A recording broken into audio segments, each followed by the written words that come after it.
Zeb and I work together. We like to go thrifting and paint stuff, but we also like to have fun. So in today's video, you're gonna see us going camping, trying out some new camping gear. We're gonna take you thrifting with us, which we already got done for the day, and get things finished from last week's thrift haul. The exciting thing about the camping gear is you guys get to see a little bit of where we live, but also if the gear works good and gets my camping stamp of approval, it'll be available for you guys too. We're super excited. They had so much good furniture here today, but we missed it. A lot of these pieces sold. Someone already came up and grabbed a bunch of them, including that roll top desk over there. So we got one piece. We ended up getting this one right here. So we found this piece here and we're gonna go with it. Jamie thinks that this will work a little bit better than the piece we currently have in our bathroom for our cabinet beside the sink. I saw that over there and I thought it was just like this weird pillar shelf thing, but with the mirror, that's cool. Out in the yard, always lots to see out here and pick through. It's cool, and the mirror's almost coming out, so you can take it out, paint it all cool, and then, yeah, it's good. Like these, for example, are coming home with me. They're brass for $1.50 each. That is not gonna fit in the car. We put all the stuff inside of it. Oh, okay. And it's 45 bucks, but what if we put those feet on it? That we took off? Or make it into a coffee table. Oh, the inside is cool. It's in good condition. It just needs to be wiped down, and then clean the outside, and then put feet on it.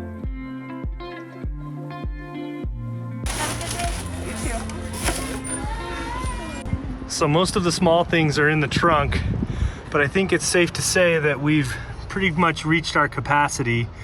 I mean, we might be able to fit something up here on top, but I think we're gonna call it. So when we have a lot of projects to knock out, we like to separate it by what's gonna be done with what. So we'll separate out what needs salt wash, what needs just regular paint, what needs sanded and cleaned up, and go from there. So when you're thrifting for resale, one of the things we always do is what can it be or what is it? Handmade is always popular right now, and also equestrian. Anything that we can stamp, stencil, recreate, small organizational boxes. Mirrors are always popular in all shapes and sizes, and just because this has this odd floral that's on there now doesn't mean that it was necessarily bad, but we're gonna update it and kind of bring it into 2021. Nothing you're gonna see today cost us over $4, which I feel like is pretty great. First things first, the items that need to be salt washed. We've got a little bit left, so I'm just gonna use this container. It goes 1 part paint to 1 part salt wash, and you really can do any mix you want. And this just gives some texture to your paint. We're gonna make it kind of look like cement on the mirror. I was inspired by Ellen J. Goods. She did some tutorials for seashell planters that were inspired by French vintage planters that she found, and I'm gonna do the similar look on this mirror. I'm just trying to create like a cement type texture. So one of the things we've been doing, instead of stippling all the way across with our salt wash, we've been just brushing it on and then coming back and kind of stippling where we want the texture to be. It's creating a fun, almost like a brushed cement look. And this is gonna be covered with seashells. So it's just the base coat. Goodbye. Goodbye, flowers. Next, we've got this broken vase vessel situation. Somebody's used Gorilla Glue and the repair is good, but it's kind of ugly and it pooches out. So if you use the salt wash, you can't really tell. So this is just gonna be a base color. Is it gonna stay this grayish brown color? No, I think I'm gonna layer on some other things. I really like the two-tone effect from last time, so I might do that again with a different color. Oh, on the bottom? Yeah. So we have seashells, that's what I'm starting with. This is the Sea Sisters mold from IOD. And then there's a little teeny tiny one on acanthus. So we're taking a little from each. Here, do you want to mush them in and then I'll get them out? Well, this one is coming right out. Oh, it's already ready. Yeah, I'm just going popped to... right out. Do I need to get glue for that? Yeah, we're gonna need glue, but I'm gonna figure out a pattern. So if you would go get glue, the IOD mold have the micro rim on the edge. They're also food safe, so you can use them in the oven. These first, all the way around, then we'll put in these. Jamie's finishing off doing all of the molds. It's gonna take her a minute. I'm gonna go ahead and get started with the pennies from heaven from DIY paint. and it's a copper patina. We have Summer Crush on here from Saturday night's thrift haul, but we were out of the pennies from heaven, so we couldn't finish it. So I'm gonna show you what this is gonna look like. Hopefully with the orange underneath, it's gonna look just like real copper. It's gonna be really, really awesome. It's gonna be really, really good. We'll show you the before picture so you can see what this looked like before we got our hands on it. Do we have a before picture? Yeah, we have the one that's in the listing. There's some people that are like, I wanna see what that looks like. I might buy that. Like, it's gonna be awesome. You know what I like about this mirror is that it looks like a porthole. Yeah, you did a good job with the nautical on there. And when I saw the mirror, this is the exact thing I wanted to do with it. To purchase the paint and products you see us use today, visit JamiRayVintage.com. I'm going to finish making this lampshade into a skeleton shade, which basically just shows off the dimmer Edison bulbs that are really cool looking that they've come out with in the last, I don't know, 5-10 years, somewhere in there. We've got several in the shop and they look awesome, so we're gonna keep going with it anytime we can find a really unique lamp like this. It doesn't hide any of the lamp with the shade, and you can show off that Edison bulb. We still have to glue all of these on, but it's coming. And it didn't take as much clay as I thought. Maybe just over a pack, like just barely. All right, the hard part on here is going to be making sure I get glue on every single one of these. No even coverage. And even coverage. Just using a popsicle stick with my applicator. All right, so I'm just gonna start working my way around and get these all glued down. All right, so I'm just coming back in with a little bit of my leftover salt wash mix and just going up around all the edges, making sure that we've got good coverage, because when you mush down, if you were putting this down in like a cement mixture, you would get some of the cement mixture up and over the edge of your seashell. All right, so I'm just painting these little tiny seashells in here with gravel road, or actually, sorry, prairie gray. It's like a brownish gray too. And then these seashells on the bottom are gonna stay white, and then it'll get a wash of all the same color, and then we'll see what happens.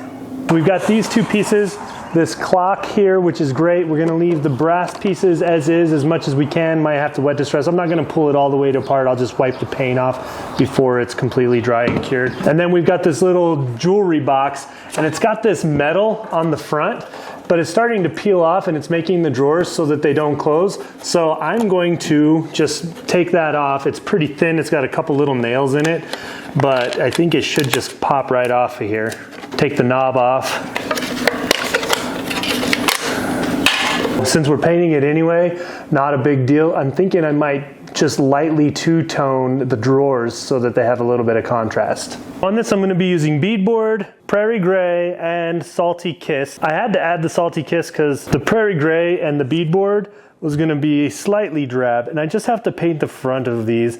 I'm not going to tape them off. What I'm going to do when I'm all done is I will come back and sand the edges where the paint got over so that the drawers slide real nice and smooth. Little brush for this detail work here, and I might paint these edges up here just because they weren't finished. That's what the metal was covering. It's okay if it's a little messy. I'm gonna come back, sand that off. No big deal, it's gonna get a distress anyway. And now I'm gonna do a little bit of a wash. So just gonna get my brush wet. It's still got beadboard on it. Just gonna dip in there and then back in the water. Then I'm just gonna come over. This is still wet.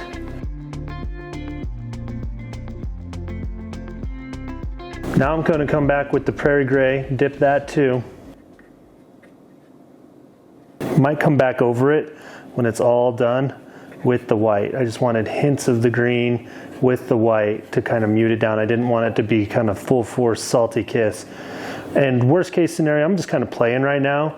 Sometimes play with your colors, it's fun.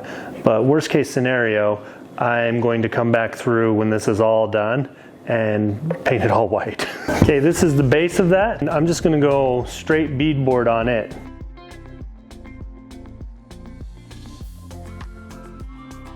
Jami left me to my own devices. I'm picking colors. I've basically got beadboard on my brush and dipped it in to the salty kiss, and then I'm gonna wipe that back. I'll wipe that off. And we're just gonna keep going around. Water in here. This is the part I wanted to show you right here on these drawers. Put my brush in the paint, then drip it in the water.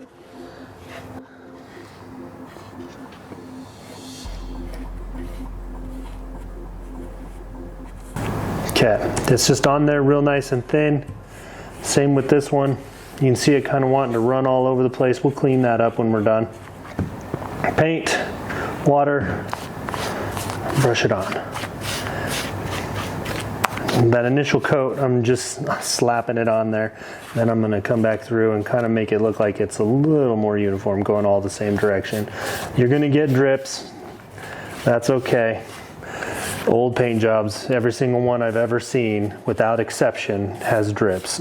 If it's authentically old. Drips on doors, drips on cupboards. It's just drips everywhere. All right, now we just have the front, just a little bit of dip in the paint. We're gonna let that go and then distress back, see what happens. So you can see it's kind of running, doing its thing. I'm gonna let it.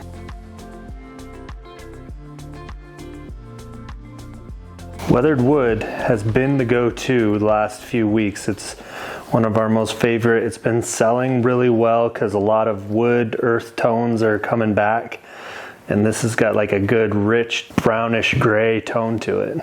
This almost looks black, and this is weathered wood here. It'll lighten up as it dries, but oh, bye-bye pears and grapes and viney things. Good angles. Okay, so we are next day because our projects always take us longer than we think they are. But we're gonna get started on the glaze, which I feel like is the most exciting part. Look, there's Seb. The most exciting part is putting on the glaze. So we're starting with DIY's liquid patina, which is a decoupage medium, a transfer gel. It also can make glazes. So first I'm gonna add sandy blonde to make it into a sandy blonde glaze. And I'm gonna do about 1/3 sandy blonde to 2/3 liquid patina. And what this does is it waters it down and makes it into a glaze as opposed to a paint. So it's been a little bit more translucent. Can you guys see that? We want to add a little bit of texture to our glaze, so I'm adding 1 scoop, which is probably 1/5 the total volume of the glaze that I've made, if I'm being scientific. And I'm gonna add a little texture to it. Here's the thing, if it gets too thick, you can also just add water to it, because not only is our paint water-based, but so is the liquid patina, which is great. Okay, I'm just gonna come through with my glaze, cover my whole piece. The liquid patina is gonna give us a little bit more of an open time to work with, so don't worry about working super fast, but you definitely want to get to it before it dries. You gotta wipe it back like you do with the glaze. I went a little juicy with that glaze, so I'm gonna try to pull it off with a dry brush, then come with a rag. It will also reactivate the paint underneath a little bit, which will give us some great age to our seashells. It got a little bit muddy, especially on the seashells that I want to be white. So I'm just using a damp rag to wet distress and really just pull back the patina and reveal some of the white underneath. The thing about faux finishes is you just have to keep working with them until you get what you want. It's not one step that does it all, it's all the steps combined. We've got this small little chest here. I'm trying to get a mostly straight line. It's mostly so I can get this straight. I'm gonna be doing some lettering. And you can measure if you want, you know the rules. I eyeball. I've got the farmhouse mini letters, and I'm gonna just be stenciling the word mercantile on there. And then from there, I'm going to add this center logo right on the top. I'm gonna do the A just to the left of that and start with the A in the middle. Stencil brush, dip in the paint, offload on the side over here. Want it pretty dry, I don't want any juiciness. So C is going to be next.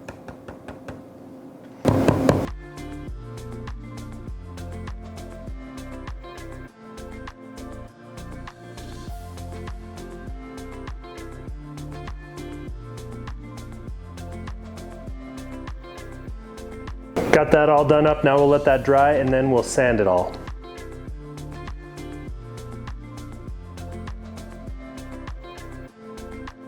The next thing I'm going to do is paint this in French millinery.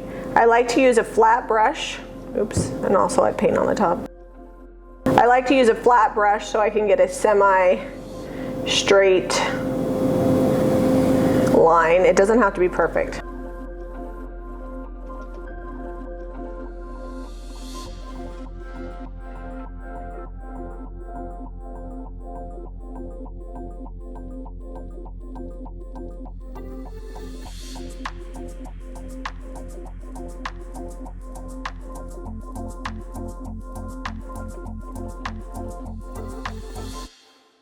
So next I'm just going to be doing a tone-on-tone stencil. I'm going to be using Gravel Road. It's not super contrasty, but I think it's going to look good. And I'm just going to use the same Kroger stencil we used before. I'm going to offload on my stencil over to the side and then get in there. So I am wet distressing this. I didn't want to sand it because I did all of the wash with it, the whitewash. So I'm just going to wipe this back, clean up this brass, kind of distress where it would have regular normal age. I might have to come back with the whitewash, just real careful, but I think this is going to be the look. We're also going to be wet distressing the horse because when I went to sand it, it was just taking way too much off. So we're going to wet distress that. Okay, coming in with Old 57 because I wanted to show up, and that Gravel Road just wasn't doing it.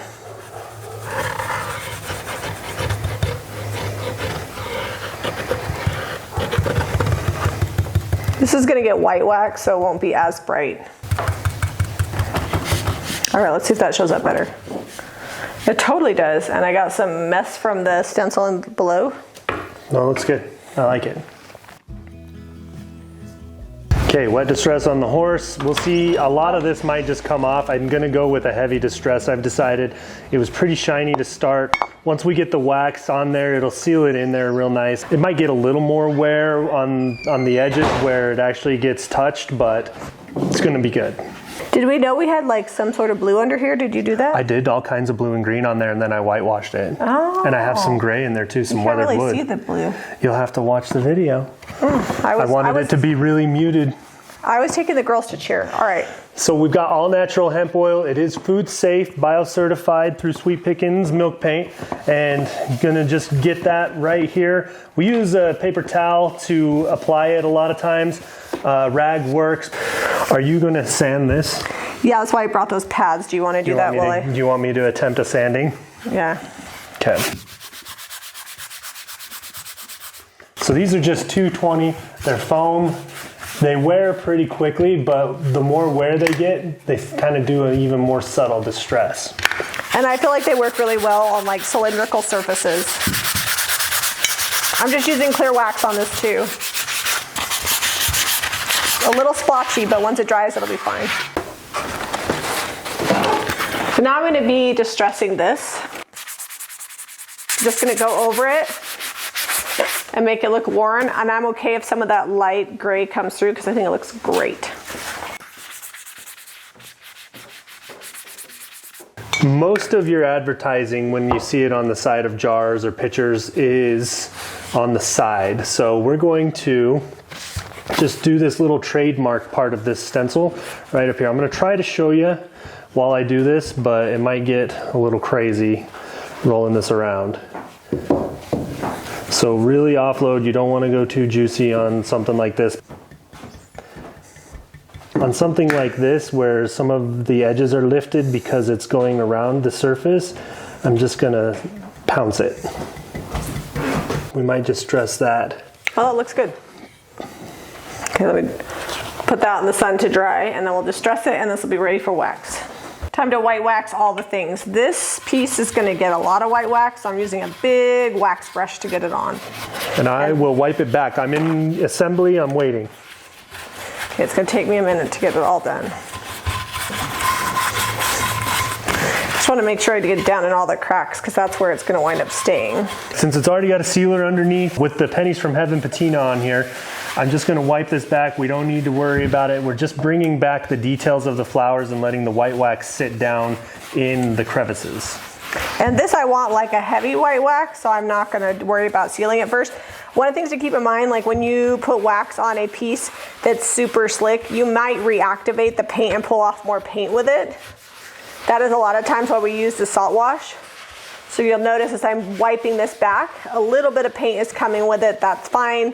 These take a lot longer to cure because of the slick nature of the situation. So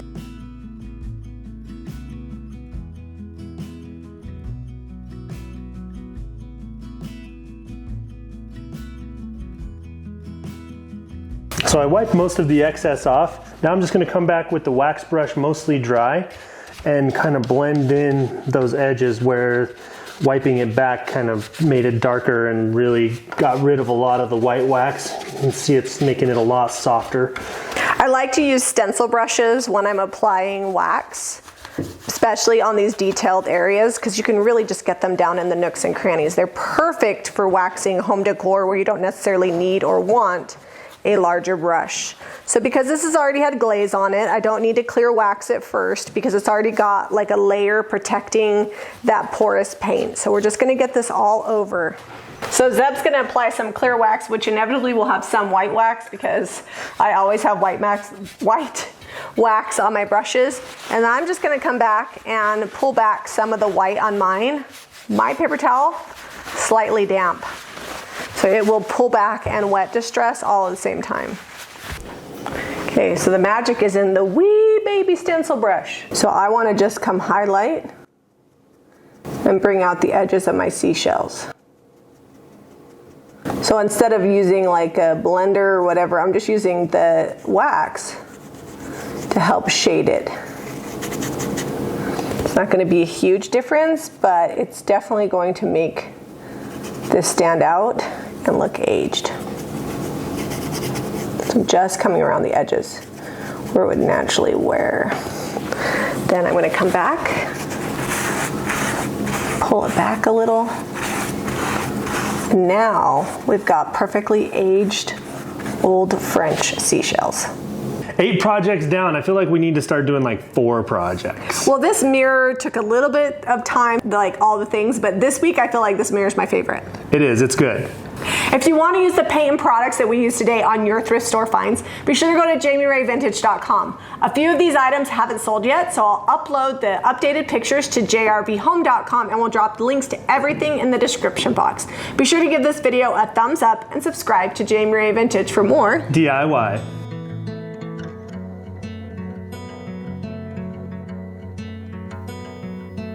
Call me out, tiger. Call me out, why don't you love? Lift me up higher, above the clouds, won't you love? When the scenery is right, go right in. I wanna fall deep within. Don't leave me hanging just 'cause I'm too proud. Whisper away my outdated doubts. Somebody do me the courtesy, dress me down. I'm not that old yet I'm far too young to not stand my ground.